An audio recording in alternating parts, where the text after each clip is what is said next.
Johnny Wishbone, psychic extraordinaire. If you need me, just think Johnny Wishbone, and I come running. All right, everyone, this is Tim of the Online Big Blue, bringing you the best of New York Giants sports talk and entertainment. I'm Timmy Wishbone. Oh, you know what? Sometimes you say some things, sometimes you put some things out in the stratosphere and things happen. The Giants were not in the Wishbone today, but I also mentioned they'll probably be running some wildcat formations a couple weeks ago. People thought it was crazy. People thought it was nuts. But what did we see today on an individual play? Kadarius Toney as the Wishbone, as the wildcat quarterback, flanked by Saquon Barkley and Wan'Dale Robinson. Telling you guys, it's going to happen. They are going to run these types of formations. They are going to mix in these types of plays. It could be the wishbone. It could be the T-bone. It could be the wildcat. But you wait and see. I said this about a month ago. Go back and watch the video. You could see it's going to happen. They are going to try to get Kadarius Toney, Saquon Barkley, Wan'Dale Robinson, and Daniel Jones all in the backfield out at the same time. Plain and simple. And that's what we're going to kind of look at. And that's what we're going to kind of have to see about. And that's kind of what, and I'm telling you, it's going to be a mixture of offense because they're going to try to create mismatches because they know their offensive line is probably going to be maybe a little better than next year, depending on how well Evan Neal plays. But you have John Feliciano, who's injury prone. We got Max Garcia, who may be at the right guard. You got Shane Lemieux. You got Andrew Thomas coming off an injury. You got Glowinski, who we don't know if he was a systems player in Indianapolis. We've gone through this whole thing again. But they're going to try to create mismatches. They are going to try to create opportunities. You had a new guy in the center facing in the center situation today. You know what? It's just a crazy thing. It's a nutty thing. I want to talk about Jimmy G. You know, I don't like to spread rumors, but when I speak with someone, and I know a Giant beat reporter just came out today and said the Giants are not trading for Jimmy G. They told me this. Well, you know what? I don't want to say people are wrong. I'm not going to say they are trading for Jimmy G, but I am going to tell you some information that you can make a decision on your own. But let's talk about training camp a little bit. Daniel Jones struggled once again. Most people are going to say, well, they were practicing 3rd and long. So we're never going to complete a 3rd and 6 in the history of our entire time playing this season. So that's good to know. Oh my God. People need to understand when you're getting to a point in an area, in a situation, we're now like day 5. Daniel Jones, 4 passes against half a line rush. He had incomplete to Toney, loving coverage. INT by Adoree Jackson, pass to Toney. Then he finally completed one to Wan'Dale Robinson. He completed one to David Sills. David Sills went for a touchdown. So he's 2 for 4 again. Now, I'm not sitting there and telling you that Julian Love and Adoree Jackson and Holmes are lights out in the secondary. I don't know. I don't know if it's their lights out in the secondary or this our wide receiving core is not that good yet. But you got to start getting some. You got to get. If you're day 5 into the Daniel Jones struggles into camp, I don't care if it's a new system. You're not really running anything totally new yet. You're just practicing. You're installing your game plan when we're not really seeing everything that's going on behind the scenes. So there has to be some concerns. There has to be some worry. There has to be some angst, we'll say. And that's, but we're going to talk about that for a minute. Robert Foster grabbed his back a little bit after trying to make a leaping catch out of the end zone from a pass from Tyrod Taylor, but he did come back. He did come back for a little bit later. No, he did not. He did not come back. Antonio Williams, who came up a little bit lame when he was running some individual routes, he came back. He was a little bit dinged up, but it looks like we survived this training camp, or I should rephrase it and say we survived this day of training camp without any major injuries. Good news, Dane Belton doesn't need surgery on his collarbone, so there is a potential for him to come back later maybe late in training camp, or maybe towards the last preseason game. Will he be able to make the rooster? I don't know. I doubt it right now. He may have to try to work himself back into the rotation for the first couple of weeks of the season, but it's going to be nice to see. And we hope the kid, and we wish the kid well, and we hope he comes back and has a speedy recovery.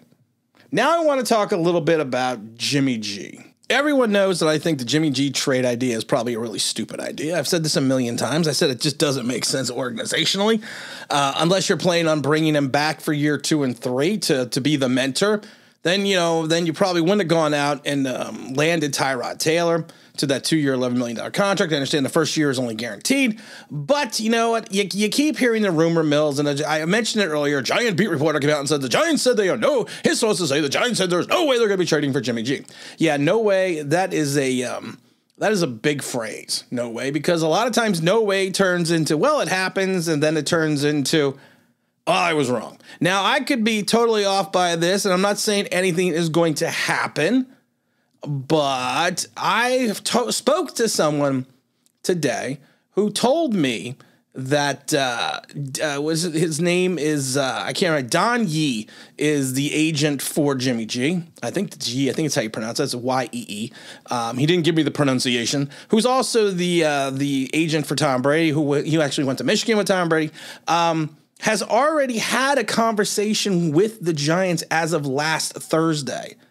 He runs an agency called Yee and Dubin or Dubbin. It's Dubin. So he's a guy that's he's had some big name players before. So it's not like Jimmy G's like the top of his client list, especially when you're working with Tom Brady. But like I said, there was someone that told me that knows someone that is pretty well in the know in reference to this situation in San Francisco, and has put it out there that, like I said, as of Thursday of last week. And that would be, hold on one second, what was Thursday of last week?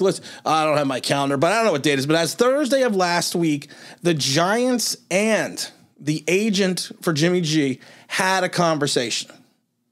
What the conversation was about, what they were talking about, I don't know. I can't tell you that. I can't tell you a lot of it, but it was also confirmed by some people on the radio in San Francisco as well, that there was a conversation. But what does it mean? Does it mean anything? I don't know. I don't think it means anything at all. I mean, if you take a look at the only thing I could say about getting Jimmy G would be he's probably not going to be he wouldn't be a long-term answer for the Giants, but you got to think about it. The NFC is kind of, I'm not overly sold on Philadelphia this year. You got to worry about Dallas. You got a lot of worries in Washington. If you could put together a respectable cast of characters to play offense, to protect the quarterback, to find some skill position players, you could potentially, be a quarterback away from maybe winning 7 games, maybe something crazy happening. I'm not saying there would be, but I'm just saying. And if you look at it, if you take a look at it, really with his contract, which is not guaranteed for this season, you're probably, if you were the Giants, you wouldn't really be giving up much. And you could hope you could turn around and you could have San Francisco absorb some of that $24.2 million in salary, in base salary. He was already given a $7 million roster bonus not too long ago. I mean, it's an interesting perspective because, like I said, the offseason shoulder surgery for Jimmy G kind of really screwed things up for the 49ers. The early commitment to saying we are going with Trey Lance, kind of limited the market as well. You also have teams like Seattle and Cleveland that need a quarterback coming. Cleveland, we're not going to talk about the penalty handed down to Deshaun Watson because it was a joke. There's no consistency in how the gods on Mount NFL Olympus hand out penalties. There's no rhyme nor reason about it.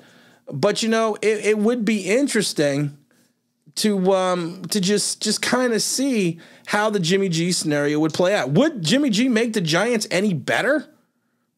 I mean, I don't really think so. And I've said this a million times. I don't think so at all. But like I said, it would be interesting just to see from a Giants perspective. And I know, like I said, the beat reporter came out and said the Giants will not trade for Jimmy G. They're probably not going to. But like I said, from the speculation, I think of it more.